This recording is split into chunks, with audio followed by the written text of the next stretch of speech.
นี่ข้าพเจ้าจะเว้าเรื่องการเลือกพิเศษหรือว่าเลือกเพื่อภารกิจใดหนึ่งดังนั้นโอกาสนี้ขอเชิญพี่น้องทั้งหลายได้เบิ่งพระคัมภีร์ของพระเจ้านำกันขอเชิญพี่น้องได้เปิดอยู่ในพระคัมภีร์ของพระเจ้าอยู่ในยูฮันบทที่15ข้อ16บ่แม่นเจ้าทั้งหลายได้เลือกเอาเฮาแต่ฝ่ายเฮาได้เลือกเอาพวกเจ้าและแต่งตั้งเจ้าทั้งหลายเพื่อให้ออกไปและเกิดผลเพื่อผลของพวกเจ้านั้นจะตั้งอยู่ถาวรเพื่อว่าเมื่อเจ้าทั้งหลายทูลขอสิ่งใดจากพระบิดาเจ้าในนามของเฮาพระองค์ก็จะทรงประทานสิ่งนั้นให้แก่พวกเจ้าโอกาสนี้ขอเชิญพี่น้องได้รวมใจกันอธิษฐานพระเจ้าพระบิดาผู้ลูกสรรเสริญยกย่องถวายเกียรติแก่พระองค์มื้อนี้ผู้ลูกต้องการอยากเข้าใจถ้อยคำของพระองค์ขอเชิญพระวิญญาณบริสุทธิ์เจ้าทรงโปรดนำพวกเราทั้งหลายจะเข้าใจถ้อยคำของพระองค์อย่างถูกต้องตามพระประสงค์ของพระองค์ในพระนามพระเยซูคริสต์เจ้าอาเมนพี่น้องที่จากข้อพระคัมภีร์ที่เฮาได้อ่านผ่านไปนั้นพี่น้องเฮาได้เห็นว่าการทรงเลือกพิเศษของพระองค์นั้นพระองค์มีพระประสงค์ชัดเจนสำหรับชีวิตของเฮาทั้งหลายพระเจ้านั้นเลือกเฮาจากคัมภีร์ที่เฮาอ่านเลือกมาเพื่อให้เกิดผลเลือกเฮามาทั้งหลายเพื่อให้เกิดผลอันนี้เป็นน้ำพระทัยของพระเจ้าพระเจ้าเลือกเฮาทั้งหลายมาเพื่อให้เฮาทั้งหลายนั้นพี่น้องที่รักเกิดผลตามพระทัยของพระองค์พระเจ้าจะเฮาเกิดผลหลายพระเจ้ามีพระประสงค์ชัดเจนเมื่อพระเจ้าเลือกเฮามาบ่เพียงแต่เฮารับความพ้นรับพระคุณรับพระพรเท่านั้นแต่พระเจ้าต้องการอยากให้เฮาทั้งหลายนั้นเป็นผู้ที่เกิดผลตามพระประสงค์สูงสุดของพระองค์พระเจ้านั้นอยากให้เฮาทั้งหลายนั้นเป็นแบบอย่างแก่คนทั้งหลายเป็นแบบอย่างในชีวิตคริสเตียนนั้นเมื่อพระเจ้าเลือกเฮามาพระเจ้าต้องการอยากให้เฮาเกิดผลที่เป็นแบบอย่างให้กับคนทั้งหลายโดยเฉพาะคริสเตียนทั้งหลายบ่แม่นว่ารอดแล้วก็พอรอไปสวรรค์มีคริสเตียนจำนวนหนึ่งที่เข้าใจว่าเมื่อมารับพระคุณของพระเจ้ามาเชื่อในองค์พระเยซูคริสต์เจ้าเพียงแต่เฮาดำเนินชีวิตปกติและก็รอท่าเมื่อเฮาจากโลกนี้ไปแล้วก็ไปอยู่กับพระเจ้าตลอดไปเป็นนิจแต่จริงพระองค์คาดหวังหลายกว่านั้นพี่น้องพระเจ้าต้องการอยากให้เฮาทั้งหลายนั้นดำเนินชีวิตตามพระประสงค์การทรงเลือกของพระองค์คือให้เฮาเกิดผลหลายเกิดผลอย่างสูงสุดเพราะฉะนั้นคนที่จะเกิดผลใดนั้นจำเป็นจะต้องเข้าสนิทอยู่ในพระองค์เข้าติดสนิทในพระองค์เพราะในยูฮันบทที่15ข้อที่4ที่5ได้บอกว่าถ้าแยกจากเฮาแล้วพวกเจ้าบ่สามารถเฮ็ดสิ่งใดๆเลยฉะนั้นการเข้าสนิทกับพระองค์การใช้เวลากับพระองค์พระเยซูคริสต์จะเป็นแบบอย่างพวกอาโศกก็เป็นแบบอย่างในการใช้เวลากับพระองค์ในการเดินกับพระองค์บ่ว่าจะเรื่องการอธิษฐานบ่ว่าจะเป็นเรื่องการอ่านพระคัมภีร์ของพระเจ้าบ่ว่าจะเป็นเรื่องการนมัสการพระเจ้าและการเฮ็ดพันธกิจเมื่อเฮาเข้าใกล้ชิดพระเจ้านั้นพระเจ้าจะกระทำการให้เฮาเกิดผลเมื่อเฮาใกล้ชิดพระเจ้านั้นพระเจ้าจะให้ชีวิตของเฮานั้นสามารถเป็นแบบอย่างให้กับคริสเตียนได้เฮาบ่สามารถที่จะเกิดผลได้โดยลำพังด้วยสติปัญญาของเฮาแต่เฮาจำเป็นจะต้องได้รับการเสริมสร้างได้รับการนำจากพระวิญญาณบริสุทธิ์เจ้าฉะนั้นพี่น้องอยากอยู่ในพระคัมภีร์ของพระเจ้าเยเรมียาบทที่3ข้อที่1ถึงข้อที่3พระเจ้าเลือก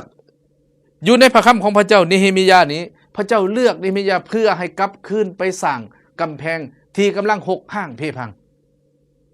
คนอิสราเอลได้ตกไปเป็นเสลยดินแดนอันแสนหักของเขานั้นเศร้าหมองกำแพงเมืองก่อเพพังทุกอย่างพระเจ้ามีพระประสงค์เลือกเพิ่นให้กลับเมื่อเพื่อสร้างกำแพงขึ้นใหม่ให้สวยงามสร้างเมืองขึ้นใหม่อันนี้คือภารกิจเลือกพิเศษของพระองค์สำหรับเนเฮมียาและเพิ่นก็ได้ตอบสนองต่อการทรงเลือกของพระองค์เพิ่นได้กลับคืนไปเพื่อไปสร้างกำแพงขึ้นใหม่เพื่อลื้อฟื้นขึ้นใหม่แต่ปราศจากการเพิ่งพาพระเจ้านั้นเฮาจะบ่สามารถเฮ็ดให้พระประสงค์การทรงเลือกนั้นสำเร็จฉะนั้นเฮาต้องการกำลังจากพระองค์ต้องการสติปัญญาที่มาจากพระองค์ฉะนั้นพระเจ้าบอกว่าคนที่ยำเกรงพระเจ้านั้นเป็นบ่อเกิดแห่งสติปัญญาในพระคำสุภาษิตก็กล่าวอย่างนั้นเพราะฉะนั้นการเกิดผลฮู้จักว่าการทรงเลือกพิเศษสำหรับเฮาว่าเฮาสิเฮ็ดสิ่งใดสำหรับเนเฮมียาคือเลือกไปเพื่อสร้างกำแพงขึ้นใหม่ให้สวยงามแสดงว่าพระเจ้านอกเหนือจากให้เฮาเฮ็ดเวียกให้สร้างให้กระทำพันธกิจสิ่งใดสิ่งหนึ่งแล้วพระองค์ต้องการให้ชีวิตของเฮาทั้งหลายนั้นเป็นแบบอย่าง ซึ่งอยู่ในพระคัมภีร์ของพระเจ้าได้กล่าวไว้อย่างชัดเจนอยู่ในพระคัมภีร์ฟิลิปปอยบทที่3ข้อที่17เรียกห้องให้ชีวิตของผู้รับใช้เรียกห้องให้ชีวิตของคริสเตียนนี่เป็นแบบอย่างในการดำเนินชีวิตในการรับใช้คนที่จะเกิดผลใดนั้นจำเป็นจะต้องเป็นแบบอย่างเพราะฉะนั้นอาจารย์โปโลเป็นผู้ที่ดำเนินชีวิตอย่างเป็นแบบอย่างให้กับคริสเตียนทั้งหลายเป็นแบบอย่างตามที่พระองค์ต้องการเป็นแบบอย่างที่มีชีวิตเข้าสนิทกับพระองค์เพราะฉะนั้นอยู่ในพระคัมภีร์ของพระเจ้าจึงกล่าวไว้อยู่ในฟิลิปปอยบทที่3ข้อที่17เปาโลบอกว่าให้เฮียนแบบอย่างของเพิ่นเหมือนเพิ่นได้เฮียนแบบอย่างขององค์พระเยซูคริสต์เจ้าเพราะฉะนั้นพี่น้องที่รักชีวิตคริสเตียนของเฮาเฮียนฮู้จากพระคัมภีร์ของพระเจ้าเฮียนฮู้จากพระเยซูคริสต์เจ้าเฮียนฮู้จากอากาโศกและเฮียนฮู้จากชีวิตของผู้รับใช้และคริสเตียนรุ่นต่อๆมาพี่น้องเห็นผู้ใดเป็นแบบอย่างในการเกิดผลในการติดตามพระองค์ในการดำเนินชีวิตกับพระองค์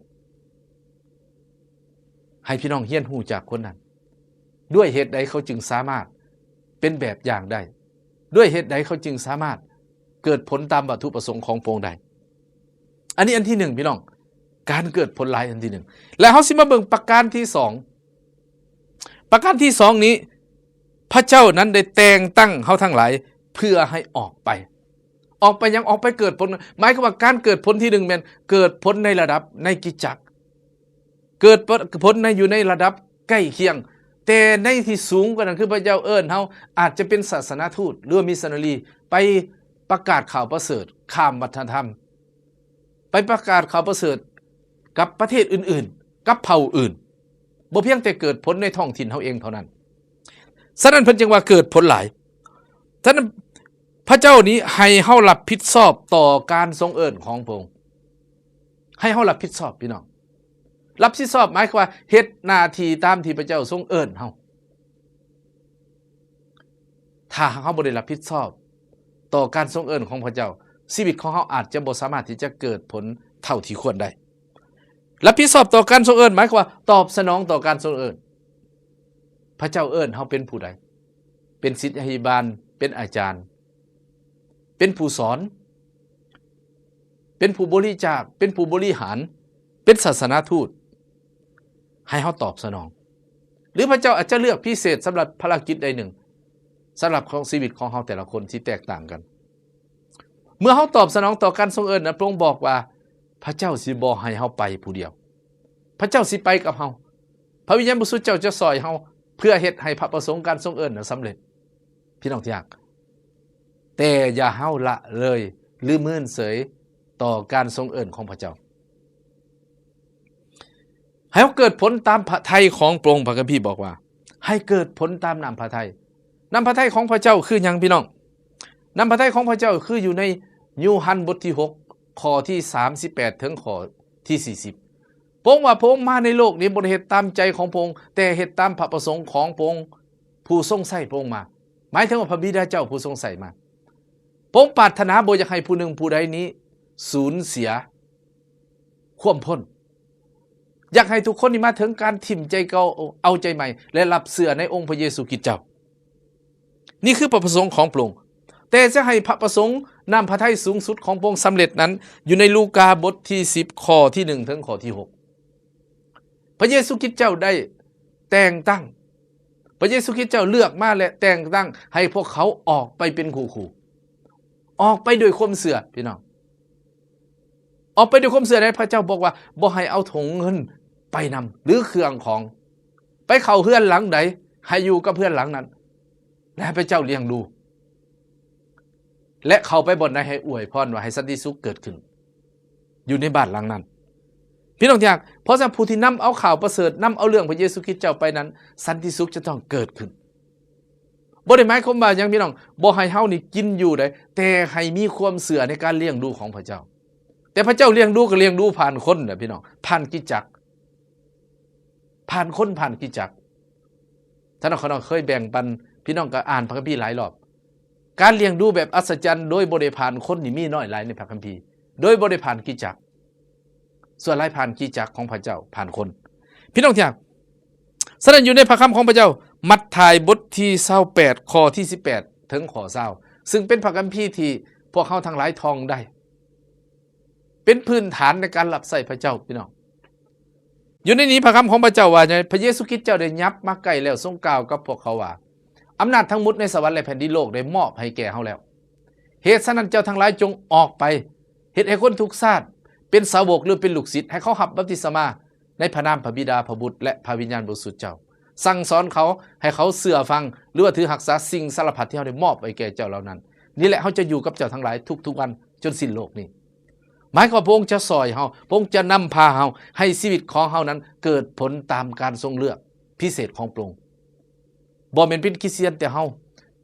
แต่มีครอบครัวของเฮาคนใกล้ชิดของเฮาคนเฮารู้จักได้มาถึงการถิ่มใจเก่าเอาใจใหม่มาถึงความพ้นมาถึงข่าวประเสริฐแต่เมื่อเขาเกิดแล้วพี่น้องให้เขาบัพติศมามานำเขาสู่กิจจักรของพระเจ้าสู่พระกายและสั่งสอนเขาให้ดำเนินชีวิตในพระคำของพระเจ้าให้เชื่อฟังและเกิดผลให้ไปสร้างผู้อื่นต่อพี่น้องที่รักทั้งหลายขอบคุณพระเจ้าสำหรับถ้อยคำของพระเจ้าที่มาถึงเขาทั้งหลายฮู้แล้วว่าพระองค์เลือกเขามานั้นพระองค์ต้องการให้เขาเกิดผลและเกิดผลหลายแต่ขอให้เขายอมตอบสนองต่อการทรงเอิ้นทรงเลือกของพระองค์และเขาก็จะเกิดผลตามพระทัยของพระองค์โดยการนำของพระวิญญาณบริสุทธิ์เจ้าโดยการเฮ็ดเวียกเป็นทีมขอพระเจ้าช่วยข้าน้อยและท่านทั้งหลายเฮาสิอธิษฐานนำกันพี่น้องพระบิดาเจ้าผู้ลูกขอบคุณพระองค์สำหรับถ้อยคำของพระองค์พระเยซูคริสต์เจ้าผู้ลูกสำนึกในพระคุณของพระองค์มื้อนี้ขอพระยมสุดเจ้าซอยข้าน้อยและพี่น้องทั้งหลายสิจะจื่อจำนำใส่ถ้อยคำของพระองค์ในการดำเนินชีวิตและรับใช้พระองค์รวมกันและแบ่งปันให้กับคนอื่นด้วยเช่นเดียวกันผู้ลูกโมทนาขอบคุณพระองค์ในพระนามพระมหาเยซูคริสต์เจ้าอาเมนขอพระเจ้าอวยพรพี่น้องทุกท่าน